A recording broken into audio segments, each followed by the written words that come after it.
Écoutez bien, on ne juge pas un album de cette envergure après une seule écoute et basta, c'est fini. Oh no! C'est pas comme ça que ça se passe. Porter un jugement définitif sans avoir pris le temps de ressentir l'émotion à travers l'œuvre, ça, c'est une putain d'erreur de débutant. Un vrai professionnel de ce nom, il sait ce qu'il doit faire. Il faut laisser infuser l'œuvre, écouter plusieurs fois l'œuvre pour comprendre ce que l'artiste veut vraiment nous dire. Tout simplement. Regardez-moi cette cover.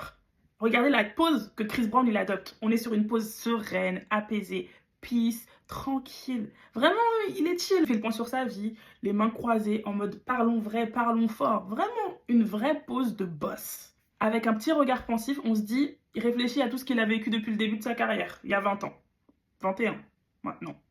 Mais cette cover d'album, c'est pas un manque d'inspiration. C'est une déclaration de guerre, la guérilla. En reprenant la pose thriller de l'album de Michael Jackson, il dit « Je suis le seul, aujourd'hui, qui maintient ce niveau d'exigence dans le divertissement. » Effectivement, c'est le seul. Là où les gens ils voient du plagiat, moi je vois juste de l'héritage visuel, tout simplement. Maintenant, on va passer à la partie direction artistique de l'album parce que ça, c'est très important. On critique souvent ces albums parce que, soi-disant, c'est un labyrinthe, on ne comprend pas, trop de musique, trop de styles différents, bref, la totale.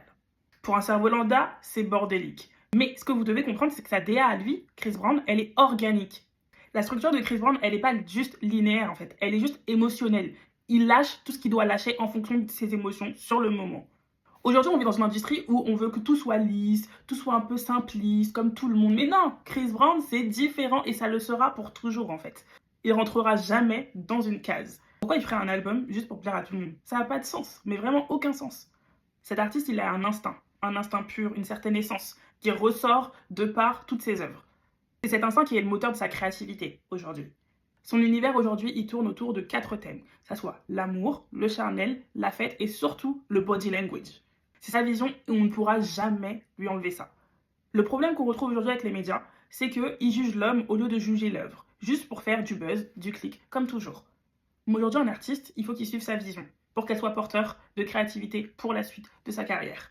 La question est simple maintenant aujourd'hui. Est-ce que vous êtes là pour regarder l'art de Chris Brown ou juste pour les gossips? À vous de me répondre.